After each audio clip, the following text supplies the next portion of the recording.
Hello everyone, I'm Malind. Welcome back to the grammar lesson. Today we are going to look at subject and its type in English grammar. In this lesson you will learn about what is the subject, how to identify subject and its type. We know our sentence consists two parts, subject and predicate. Predicate is everything about subject. It includes verb, object, complement and other modifiers. In this lesson we are going to talk about subject. Subject is a essential part of a sentence because without subject it would not be a sentence. Okay everyone, let's talk about what is the subject. Subject is a person or thing of the sentence. It can be a noun, pronoun or noun phrase. When it acts as a noun phrase, it includes many parts such as determiners, preposition, conjunctions and other modifiers to describe the subject. Simply say subject is a word or word group. It can be a singular, plural. Subject indicates who performed the action of the sentence or what it is about of the sentence.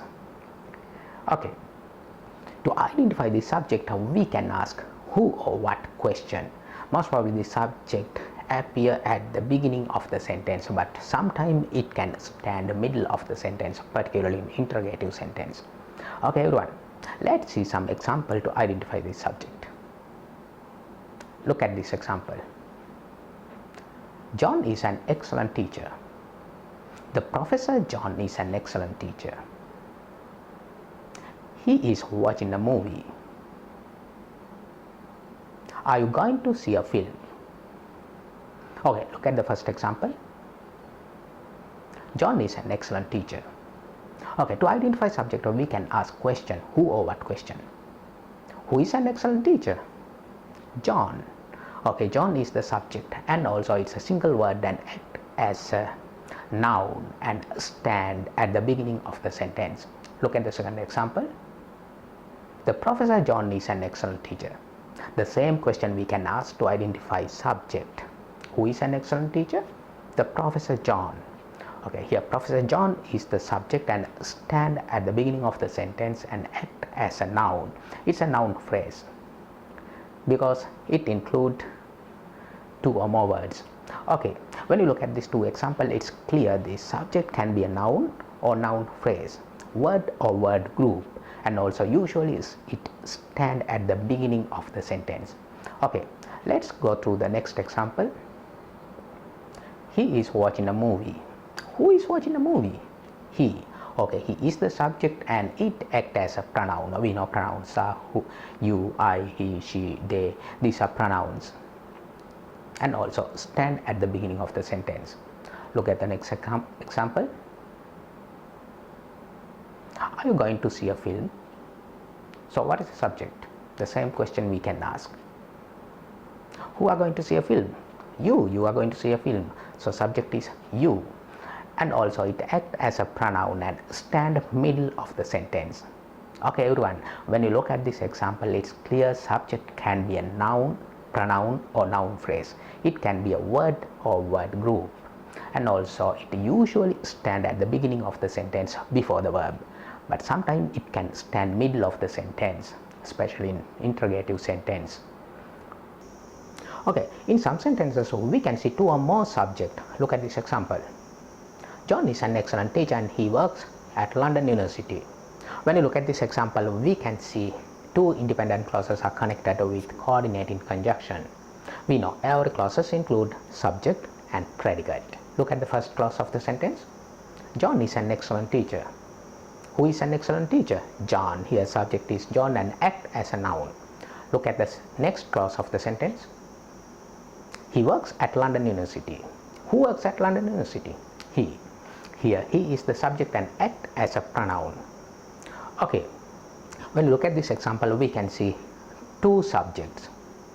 Remember, we can see two or more subjects in compound sentence, complex sentence and compound complex sentence, because this type of sentence include two or more clauses.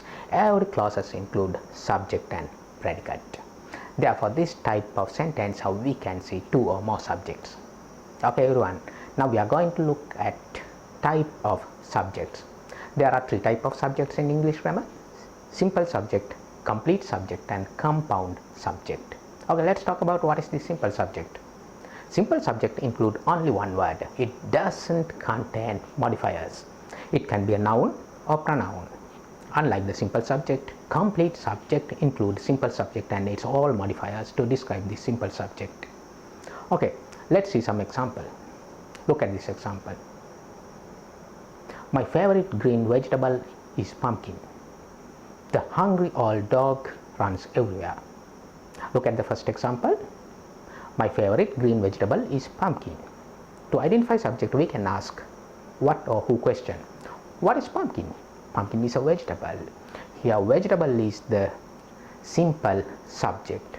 And what is the complete subject? My favorite green vegetable. It is the complete subject because we use some modifiers to describe the simple subject. Okay, look at the next example. The hungry old dog runs everywhere. Who runs everywhere? Dog. Here dog is the simple subject and complete subject, the hungry old dog.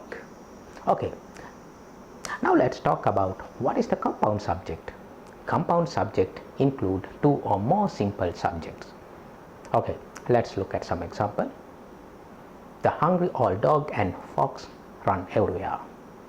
Eating, sleeping and exercising are important to improve health.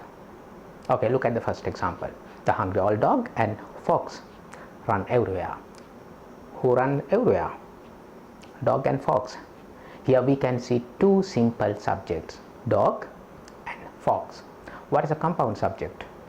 The hungry old dog and fox. Okay, go through the next example. Eating, sleeping and exercising are important to improve health.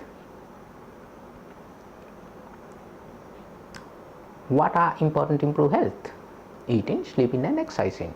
So here we can see three simple subjects, eating, sleeping and exercising. So what is a complete subject? Complete subject, all this phrase together, eating, sleeping and exercising. Here eating, sleeping and exercising act as a gerund. We know gerund are always nouns. So therefore this simple subject act as a noun. Okay everyone, in this lesson I talked about what is the subject, how to identify subject and its type. I hope that you learned something about the subjects. Okay, see you soon with another grammar lesson. Bye bye.